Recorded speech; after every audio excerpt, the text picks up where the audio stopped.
Nesta segunda-feira começamos o Jornal da Hora com a visita do deputado estadual Zeca do PT aqui ao Jornal da Hora. José Orcílio Miranda dos Santos, natural de Porto Murtinho, em 1990 se tornou o primeiro deputado estadual do PT eleito em Mato Grosso do Sul. Em 1998, após 2 mandatos na Assembleia Legislativa, Zeca foi eleito governador de Mato Grosso do Sul e reeleito em 2002. Em seu governo, Zeca criou projetos como o Fundo de Investimento Social, que permitiu ao governo criar programas sociais como Bolsa Escola, Segurança Alimentar, o Fundo de Investimento no Esporte e o Fundo de Investimento na Cultura. Zeca criou também o Fundersul, que continua em evidência até os dias de hoje na governança do estado de Mato Grosso do Sul. Em 2012, Zeca voltou à vida pública, se elegendo vereador por Campo Grande. Em 2014, foi eleito deputado federal com 160 mil votos. E em 2022, foi eleito deputado estadual. No início da sua vida pública, na década de 80, Zeca disputou 2 eleições, de deputado estadual e de vereador. No entanto, não obteve o êxito, ou seja, a eleição nos anos 80. É um prazer tê-lo conosco nessa manhã, deputado Zeca, bom dia. Bom dia, a satisfação é minha, Arthur Mário. Primeiro de revê-lo e te encontrar bem, né? Graças a Deus. Graças a Deus. Aliás, tinha visto você ontem nas mídias sociais com 3 moças lindíssimas, as filhas, né? Aí. As filhas, fiquei muito contente. Segundo, pela oportunidade que vocês me dão através da Rádio Hora 92.3 de dialogar, com certeza, com boa parte da população da nossa querida capital, né? Uma segunda-feira que amanhece fria, mas que todo mundo tem que estar pronto para o batente. Terceira oportunidade que você me dá de conhecer essa estrutura que eu ainda não conhecia e esse pessoal agradável que me recebe junto contigo aqui. Convencido de que é possível a gente sonhar, como temos sonhado, em construir um mundo, um Brasil, um Mato Grosso do Sul e uma capital melhor do ponto de vista do desenvolvimento econômico, da geração de emprego, mas melhor também do ponto de vista da justiça social. Com políticas públicas que permitam dar dignidade, cidadania, oportunidades para o povo brasileiro e para a nossa gente. É com esse espírito que eu venho aqui conversar com vocês. Zeca, você tomou decisões que aparentemente à época, tipo assim, olha, chegou ao governo do estado, terminou, né, foi reeleito, enfim, e se afastou da política. Quais razões, quais os motivos, que forças fizeram com que Zeca do PT voltasse às disputas, recomeçando lá por aquele caminho que você tentou nos anos 80, sendo vereador da capital? Eu, na verdade, sou um dos fundadores do PT Nacional, na famosa plenária, na famosa reunião do dia 10 de fevereiro de 1980, então com 30 anos eu estava lá em São Paulo, no colégio de freiras, em pleno regime militar, colégio de freiras chamado Colégio Sion. Foi quando, eu brinco com Lula, foi quando pela primeira vez vi Lula de perto, a grande figura dos metalúrgicos que surgia e que movimentava a luta de classe no Brasil.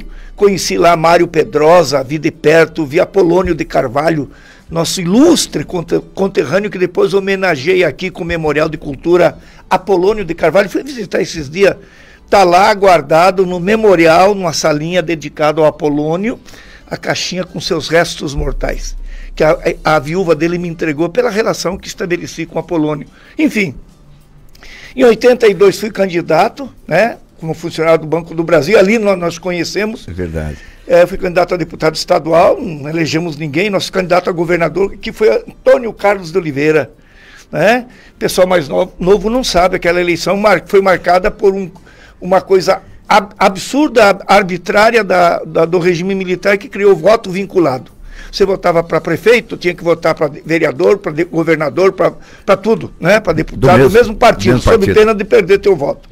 Não elegemos ninguém, eu voltei para o banco, evidentemente. Em 86, junto com o Naná, que está aqui me olhando, trabalha com a gente, nosso coordenador político, nós somos sindicatos bancários, ele, Vander, uma turma boa daquela geração. Eu era o mais velho, né?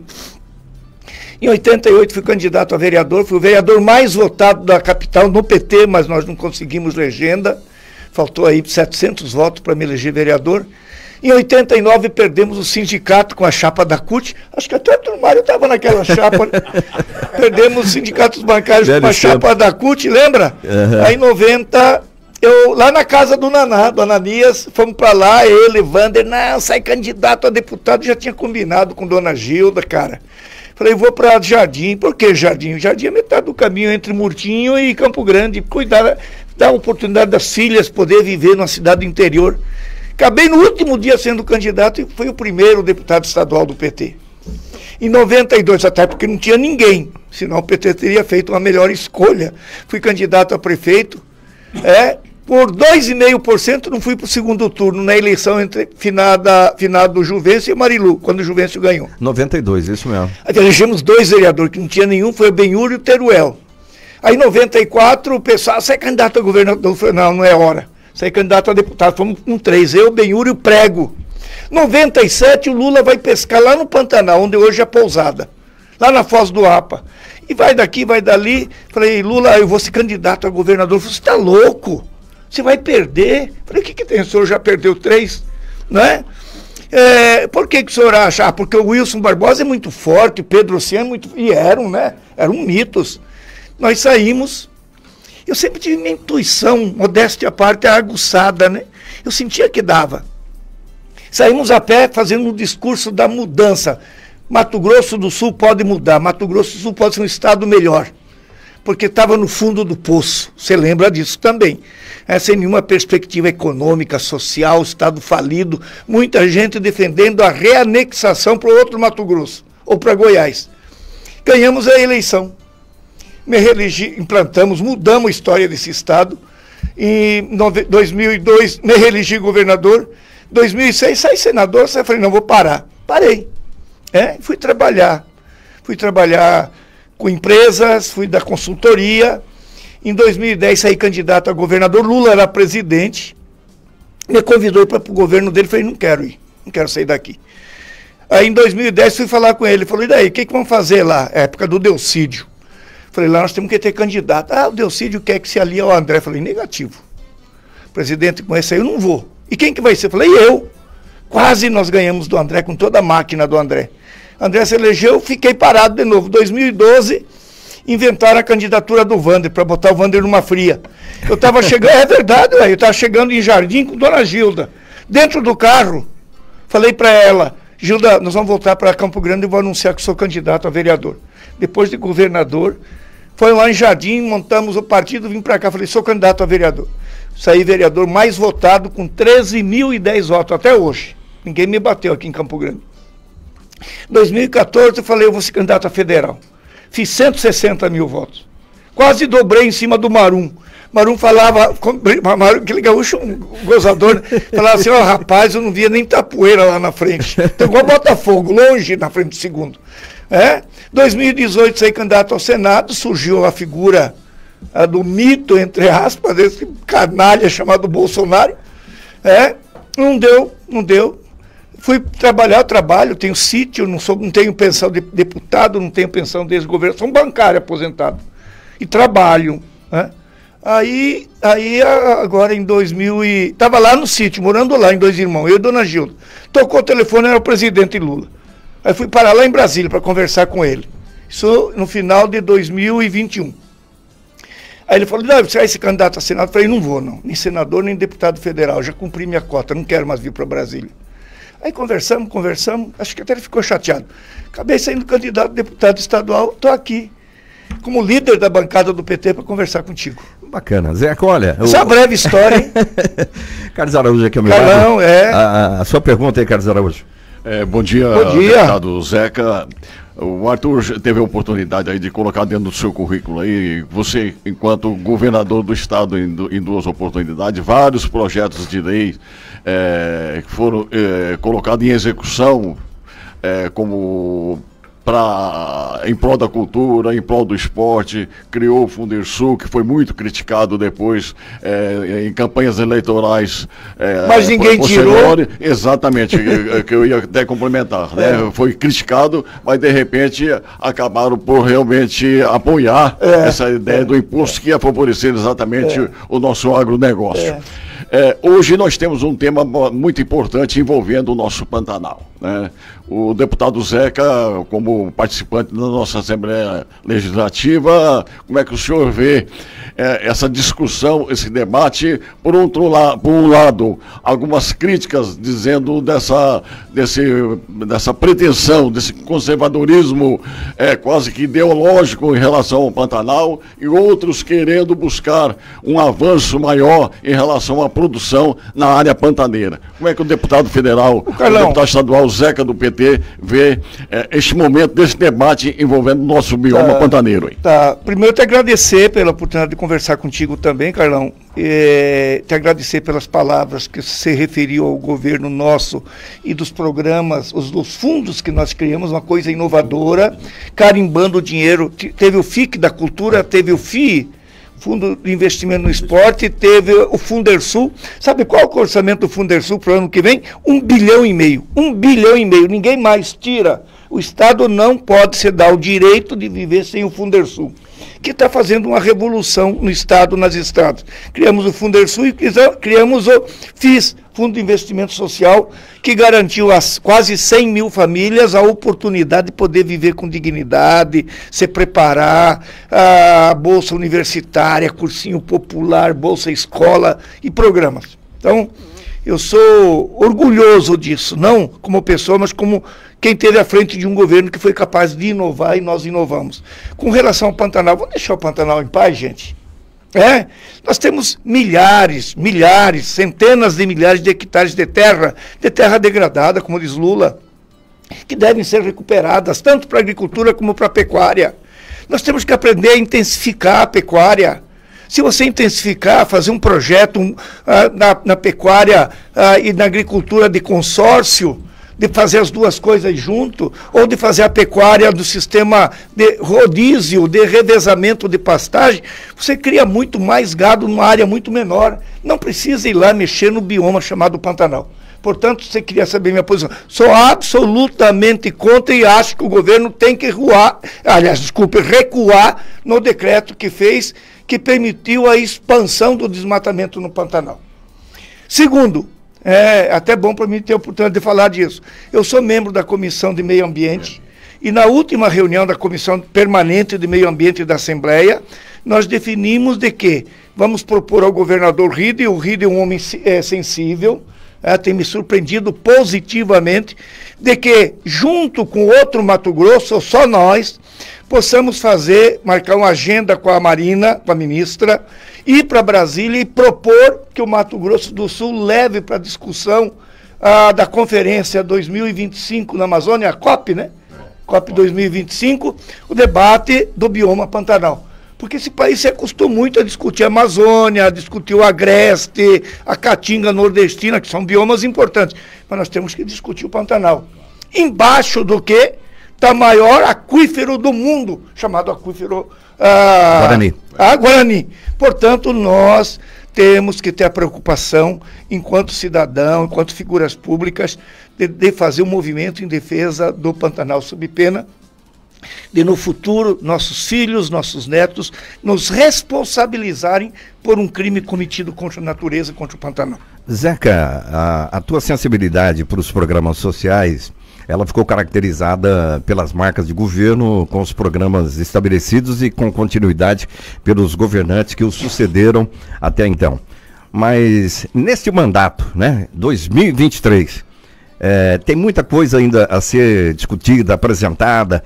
O que o seu gabinete pretende, com a nossa reportagem que acompanha o dia a dia na Assembleia, nós já temos algumas informações, tem um programa, a possibilidade de você estar apresentando para esse ano aí um programa para contemplar um assunto que foi debate aqui na semana passada com um advogado especialista, a questão, por exemplo, da medicação de alto custo. Isso. E que as famílias entram na justiça e nem sempre o Estado tem orçamento para resolver. Isso. E outros programas mais. É um drama para o governo e um drama muito maior para as famílias empobrecidas. Quem me trouxe essa proposta foi o Ananias, que está aqui. E que eu achei fantástico, até porque ele vem de encontro à preocupação justa, legítima do governo do presidente Lula as farmácias populares. Lula, ultimamente, lançou uma série de novos programas, ou recuperou programas que o Bolsonaro tinha abandonado, entre estes, os Mais Médico, começa a contratar, e a farmácia popular. Imagina um cidadão simples, pobre, com dificuldade, ter perto de si, e a saúde é uma coisa crucial, fundamental, até para a natureza do ser humano, para a vida, ter o Mais Médico, e depois ele poder ir na farmácia popular comprar com preços bem facilitado o medicamento dele, e além disso, no caso de uma coisa mais grave, medicamento de alto custo, ter esse atendimento bancado pelo governo do Estado. Eu devo apresentá-lo, Nanias está comandando um trabalho de levantamento de assinaturas, abaixo-assinados, apoiamento, enfim, eu devo apresentar para a Assembleia, convencido mais do que nunca, pelo que eu já conhecia e conheço hoje do governador Riedel, que a sensibilidade política do Riedel vai nos permitir criar o programa. Estou convencido disso. É muita rede social, as famílias buscando a solidariedade, para comprar medicamentos. Medicamentos de 20 mil reais mês, 10 mil, 5 mil. Tem sentido isso? E aí, o projeto garantiria no orçamento. Garantiria no orçamento. Me diga uma coisa, Arthur Mário, um Estado, eu conversava isso com a Ananias, um Estado que vai ter para o ano que vem, nós devemos discutir agora, no segundo semestre na Assembleia, uma receita prevista de 25 bi, não pode botar 20 milhões, 50 milhões para aquisição, com recurso carimbado, claro, no orçamento, para aquisição de medicamento de alto custo? Claro que pode. Deve, não é que pode, deve. É uma questão de direito, de justiça social, e nós temos que fazer. Agora 7h39, temos que fazer um rápido intervalo, voltaremos já já. Zeca e as eleições 2024. As posições, as ideias, enfim, o que ele defende aí para os seus seguidores, seu partido, daqui a pouquinho. Rádio Hora. Jornal da Hora. Com Arthur Mário. 7h44. Pode enviar perguntas ao nosso entrevistado, o deputado estadual Zeca do PT, ao vivo aqui no Jornal da Hora desta segunda-feira. WhatsApp de Rádio Hora 99911-9689. Carlos Araújo. Deputado Zeca, agora há pouco estava se reportando aí a sua história dentro do Partido dos Trabalhadores, falou da militância, falou da plenária, né? E quanto tempo a gente ouvia falar naquela oportunidade das plenárias, das plenarinhas, né? E hoje, passado alguns anos, o deputado estadual Zeca do PT, muitas vezes ele tem aí colocado em pauta algumas discussões que às vezes até contrariam um pouco aquela militância danada que batia o pé e batia na mesa em relação ao Partido dos Trabalhadores. Isso chama-se maturidade política, deputado? Como é que você vê esse momento atual do deputado Zeca do PT? Acho que é importante a pergunta, e é importante a gente ter claro que nós temos que preservar essa capacidade de resistência, de ideologia, de princípio, de comportamento, essa capacidade aguerrida de fazer política com paixão que a militância do PT tem, é a essência do PT. Porque, Carlão, o PT surgiu na contramão do processo histórico de construção de partidos. Os partidos, ao longo da história do Brasil, surgem, se juntam, se separam, se fundem nas salas carpetadas e de ar-condicionado em Brasília. PT não, PT nasce dos movimentos sociais, da luta dos negros por liberdade, dos índios, dos trabalhadores rurais por terra, da juventude por escola pública gratuita e de qualidade, inclusiva, das mulheres resistindo contra a violência, todo tipo de violência, contra dos intelectuais que resistiram à ditadura, do chamado novo movimento sindical liderado por Lula. Desse conjunto, dessa somatória de resistência, surge o PT, como proposta de construir e dar oportunidade aos trabalhadores de construir a sua democracia. No conceito ou no entendimento mais amplo, que a democracia não é só a política ou a eleitoral, importante na defesa da liberdade, mas a democracia pode ser também econômica, de permitir dignidade, cidadania, justiça social. Se o PT perder essa essência, o PT não tem mais razão de existir. Portanto, machuca a gente daqui, dali, um debate, mas o debate tem que acontecer, essa capacidade de resistir também tem que continuar. Deputado Zeca, aqui no Jornal da Hora já estiveram conosco aí vários pré-candidatos, né? A prefeita de Campo Grande, a Adriane Lopes, o deputado federal Beto Pereira, o deputado do PL, deputado Polon, o ex-governador André Putinelli, do MDB, Carlão, presidente da Câmara, a Camila Jara, deputada federal do PT.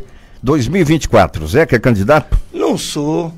O que aconteceu? É importante também a gente conversar disso. Eu percebi, alguns meses atrás, lá no começo do ano, talvez um pouco antes, não me situo bem nesse espaço de tempo, mas eu percebi que o PT estava deixando de lado essa discussão que é importante sobre a sucessão de Campo Grande. Como não tinha nenhuma pré-candidatura se movimentando, eu não coloquei a minha, até pela experiência, pelo que eu já vivi, pelos espaços que eu ocupei. Quando eu coloco o meu nome para o debate dentro do PT, imaginando que poderia consensuar um grande projeto em torno da construção de uma chapa competitiva de vereador e vereadora para a gente eleger bastante representantes na Câmara Municipal, em torno de um programa que fosse capaz de discutir um novo projeto para Campo Grande de inclusão social, de tributação progressiva, ou seja, os mais ricos pagar mais, os mais pobres serem isentos, a mobilidade urbana, enfim, um debate moderno. Eu percebi que outras candidaturas vão se colocando, que é altamente positivo. Surgiu a pré-candidatura da Camila, uma menina, moça, com uma enorme capacidade, que surgiu aí de vereadora, agora deputada federal, um trabalho fantástico em Brasília, da própria Gisele, que foi nossa candidata a governadora, também colocando o nome. Ontem eu vi, para minha satisfação, mais 2 nomes do movimento negro, a professora Bartolina e a outra, a Eugênia, como pré-candidatas. Quando eu vejo tanta gente nova se situando no debate como pré-candidata, eu achei, até por respeito a essas novas figuras, de me retirar. Fiz um comunicado na Assembleia, dizendo que eu retirava minha pré-candidatura, até porque com 73, já vou para 74, o que mais que eu vou fazer? Eu acho que está na hora das pessoas se apropriarem dessa ideia do debate qualificado em torno de um projeto para Campo Grande. Agora, acho, e posso contribuir no debate para a gente montar uma chapa. É importante registrar, e você lembra, que a única vez que o PT elegeu 5 vereadores foi em 96, quando fui candidato a prefeito com Benhur de vice, que nós ganhamos do André, mas o André larapiou a eleição. Né? Ali nós elegemos final do Cabo Almi, Pedro Kempe, Ataíde, Valmir e Valcir e Ojeda. De lá para cá, nunca mais. Elegemos 3 quando fui candidato a vereador. Acho que tem que ter uma chapa competitiva, preparada de antemão, com tempo, e temos que ter um programa de governo e uma aliança política mais ampla do que os partidos de esquerda. Senão não disputa. E tem tudo para disputar e para o segundo turno. Tudo a ver, então, com essa proposta de essa tese de Rose do União Brasil, partido aliado hoje, né, com o Planalto, enfim. E ampliar, não ficar só numa candidatura petista, então. Mas o partido da Rose, União Brasil tem 3 ministros no governo do Lula. Se um partido que tem 3 ministros, ocupa 3 ministérios no governo do presidente Lula, que todos nós aplaudimos com justa razão pela revolução que está se fazendo, se tem 3 ministérios, por que não pode estar na aliança? Eu defendo uma aliança PT, União Brasil, PDT do Lucas de Lima, com uma bela figura, mas os partidos tradicionais, o PV, o PCdoB, se possível o PSB, fazer uma frente de centro-esquerda, chamado Campo Democrático Popular, para disputar e ganhar as eleições. E a decisão do Zeca, antes mesmo do primeiro turno, em apoiar a candidatura do PSDB, Eduardo Rido, enfim, houve uma reação dos próprios militantes, seguidores, eleitores do Zeca, enfim, até por conta daquela polarização que o país vivia, mas no Mato Grosso do Sul o Zeca se posicionou independente do partido. Foi uma decisão tranquila, corajosa, eu admito, polêmica também, mas que era necessário, na medida em que a gente percebia que a nossa candidatura legítima da companheira Gisele não se desenvolvia. O Bolsonaro tinha hipotecado e restrito apoio à candidatura do capitão Contar, e entre o Contar, que estava lá acampado na frente do quartel com um bando de louco pedindo ditadura militar, e o Riedel, um homem civilizado, capaz de dialogar com outras forças, eu me posicionei, como sempre fiz, não sou de ficar em cima do muro, claramente em defesa da candidatura do Riedel, que tem nos surpreendido. Hoje o PT reconhece que foi um acerto. Por quê?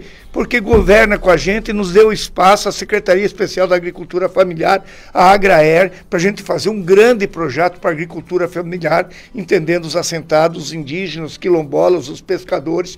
Temos 6 subsecretarias da juventude, racial, das mulheres, dos bairros, dos idosos, e, portanto, nós temos a oportunidade de botar em prática nossas políticas. Nessa capacidade de dialogar, Zeca, nem sempre os seguidores compreendem no curto prazo, normal, né? No médio e longo prazo as pessoas vão acompanhando. Aliás, a tua vitória como governador, em respeito ao passado e à história, se deveu naquele momento, em 1998, àquela agilidade de aceitar e conversar com o candidato, em 98, doutor Pedro Petrociano. Claro, se não fosse o apoio do saudoso Pedro, que tinha todas as diferenças ideológicas com a gente, mas uma pessoa de bem, nós não ganhávamos aquela eleição do MDB ou do PSDB, não sei em que partido que estava na época. PSDB. O Ricardo Baixa. Nós tivemos a ousadia de dizer, não, se vocês não querem, o Pedro é bem-vindo. E o pedrismo nos garantiu a vitória no segundo turno. Política é a arte de dialogar, de somar. Muita gente, mas tem ministros lá que apoiou o Bolsonaro. Se nós ficar só com os nossos mesmos, a gente não vai ganhar de novo. Tem que ampliar, tem que trazer, tem que convencer, tem que conquistar. Política é essa arte de convencer e conquistar. Zeca, foi um prazer recebê-lo aqui de manhã, nesse cafezinho da hora aqui, com os amigos da 92.3. Muitíssimo obrigado pela visita, um excelente mandato mais uma vez. Você está muito feliz, né? Sorriso largo, mais uma vitória do Botafogo na rodada. Minha filha me chamou até a atenção, falou, pai, para de gritar que o pessoal, todos os vizinhos estão vendo esse escândalo. Porque nós estávamos perdendo, aí o nosso técnico no meio do jogo fez umas mudanças, foi um massacre, era para ser 5-6-1, sabe? E agora vamos pegar o São Paulo sábado ou domingo, acho que é sábado à noite também. E muito difícil, 14 pontos. Palmeiras tende a empatar ou perder hoje. Se o Palmeiras empatar ou perder hoje, nós consolidamos 14 pontos de diferença. Está faltando 18 jogos, aí é difícil tirar do Botafogo, né? O que prova que trazer a ideia das empresas, do futebol ser administrado como empresa, absolutamente importante. Zeca, ainda tem um minutinho ainda, né? É importante uma fala tua com relação a esse momento da política. Você separa muito bem os interesses de Mato Grosso do Sul da pauta nacional. E a sua última decisão, agora da semana passada, em prestar homenagem ao ex-presidente Michel Temer, ao ex-ministro Carlos Marum, causou polêmica. Causou polêmica. E a polêmica negativa é que nós estamos numa sociedade... A polêmica, Arthur, me permite, porque tem pouco tempo, uma polêmica injustificada, absurda, mal entendida. Por quê? Porque não é eu que estou prestando uma homenagem ao Temer. Nem o Zeca, nem o Temer está sendo homenageado. É uma homenagem de uma frente parlamentar que eu coordeno, que o presidente que vai fazer a Assembleia Legislativa, não a pessoa, a figura do ex-presidente da República que ousou dar a oportunidade de colocar o Mato Grosso do Sul no centro da América do Sul. Esse projeto da saída para o Pacífico tem 40 anos. Meus 2 irmãos que morreram, o Osório e o Heitor, que você conheceram, foram tratados como louco. Na verdade, eram visionários. Cheguei a conversar isso com o Fernando Henrique, com o presidente Lula, com a Dilma. Ninguém percebeu. O Temer pegou, junto com o presidente Marito, que também vai ser homenageado, o ex-presidente do Paraguai, fizeram um acordo. A ponte tem 40% pronta, o Paraguai já asfaltou todo o Chaco paraguaio, mais 2 anos vou convidar você, o Carlão, essa patota aqui, nós sair daqui, comer um peixe lá em casa, em Murtinho, na casa dos meus irmãos, no outro dia atravessar a ponte do Rio Paraguai e nós ir até o Pacífico. Sabe o que isso significa? Encurtar em 7.500 quilômetros a distância para o mercado asiático, nos tornando altamente competitivo, e o Mato Grosso do Sul no centro geoeconômico da América do Sul. É isso que eu estou fazendo, homenagear, a Assembleia homenagear esse homem, é justo, eu aplaudo e vou estar lá abraçando eles e viajando no avião com eles, para ir lá visitar a ponte que eles ousaram construir. Ponto. Ótima semana, Zeca. Obrigado, querido. Um prazer enorme. Carlão, um prazer, moçada. Saudação botafoguense. Siga o líder. Carlos Araújo, um abraço. A gente retorna amanhã. Um bom dia. Um grande abraço, Arthur. Até amanhã. A Karina Kett está chegando por aqui na Rádio da Família com o programa Bom Dia 92. ZYX 634, Rádio Hora 92,3. Campo Grande, Mato Grosso do Sul.